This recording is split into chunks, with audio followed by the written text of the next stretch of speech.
I reckon it's about time I finally covered the Mirage 4000. I've been avoiding it for this long because, well, I simply just don't really like it. And we're going to get to that later in this video, of course. Firstly, thank you YouTube members, I appreciate you. And if you're looking for a way you can get a little bit of extra golden eagles, maybe to get some modifications or a day of premium time, check out today's video sponsor, GE for War Thunder. GE for War Thunder is an app available on the Google Play Store in which you complete tasks of varying difficulty and earn GE that can then be transferred to your in-game War Thunder account. Once you guys have accumulated enough golden eagles through my link, I can host GE giveaways like the last one I just recently did where 7 people won 5,000 golden eagles each. So if you'd like a bit of assistance in your War Thunder grind, click the link in the description down below and use my code on screen for 10 extra golden eagles.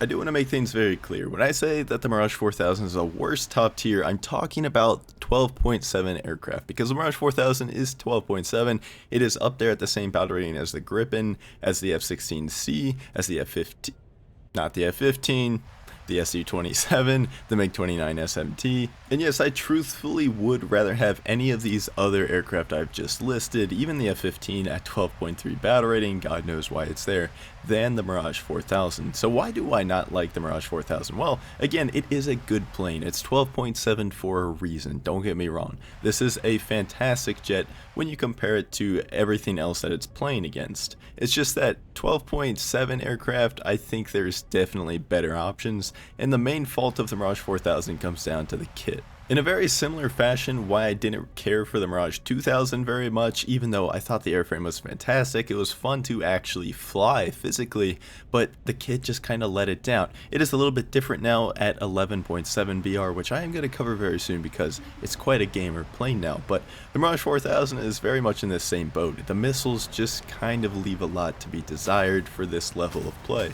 And the very first thing that people are going to be wondering, like, how could you say that it has Magic 2s? 8 of them at that. These things are extremely baller missiles, right? Who doesn't like a Magic 2? Well, me. Because while the Magic 2 has received a good number of buffs over the last couple of updates, it's got a little bit more range due to a bit of reduced drag. That was really the main fault of the missile, was just how short range it truly was.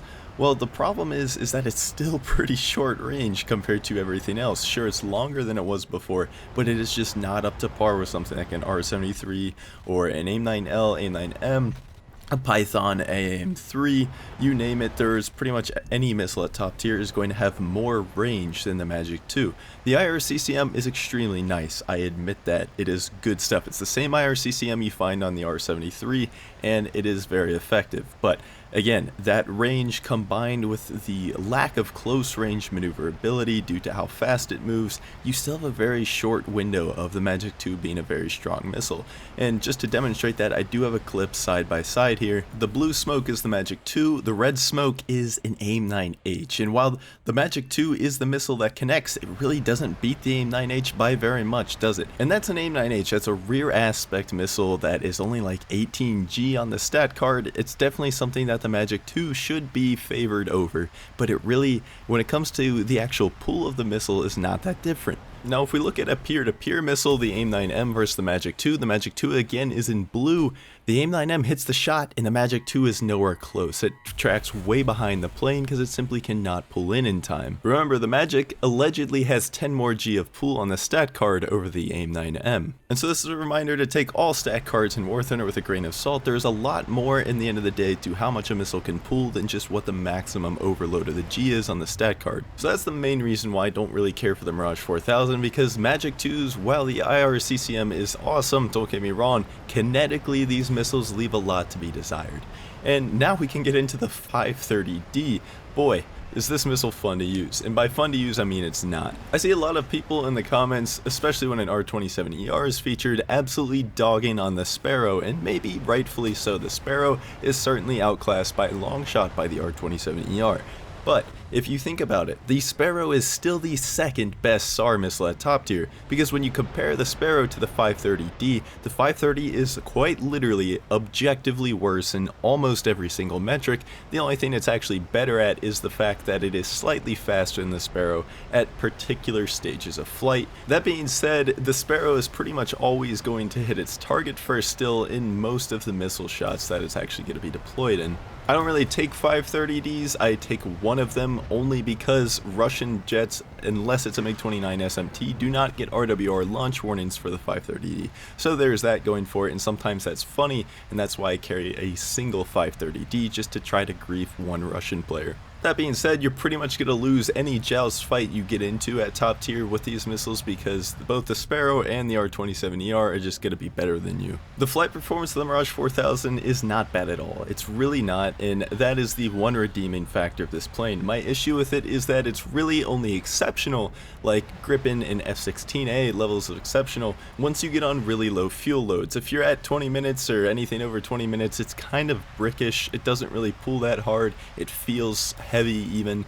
It's just not exactly the most agile plane unless you're really running out of gas. And really, surprise surprise, most top tier jets are very exceptional when it comes to min-fuel combat. I don't find it very realistic judging a plane's performance based on how it acts on min-fuel because more often than not, you're not going to be fighting people when you're on min-fuel.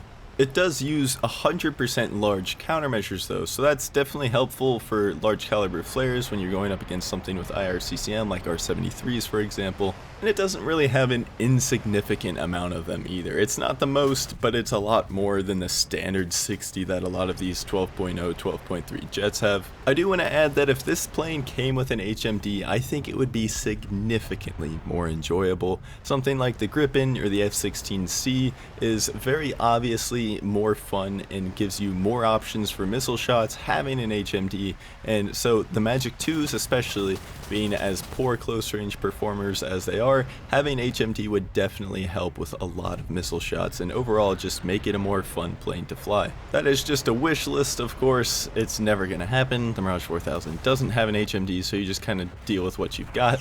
Look at that Magic 2 not pull in for that F-15 because it accelerates way too fast for its own good, while simultaneously having the shortest range of any top tier IR missile. That is good stuff. Thank you, France. So again, just to summarize, this video is certainly a critique of the Mirage 4000, mainly so when compared to its peer aircraft, other 12.7s. Again, it is a not terrible plane. It's pretty good when you compare to other 12.3, 12.0 planes. Sure, it'll definitely have a big advantage, mainly so in the flight performance department alone, but having IRCCM missiles at that battle rating is something, even if they're just Magic 2s.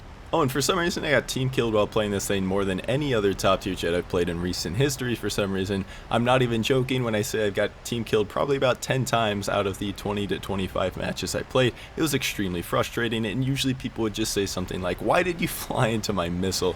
which is an absolute gem. So will you regret grinding for the Mirage 4000? I would say no, you probably won't, but at the same time it's not something that I would go out of my way to get. So hope you guys enjoyed my overview of the Mirage 4000. Let me know what you want to see next in the comments down below, and I'll see you then.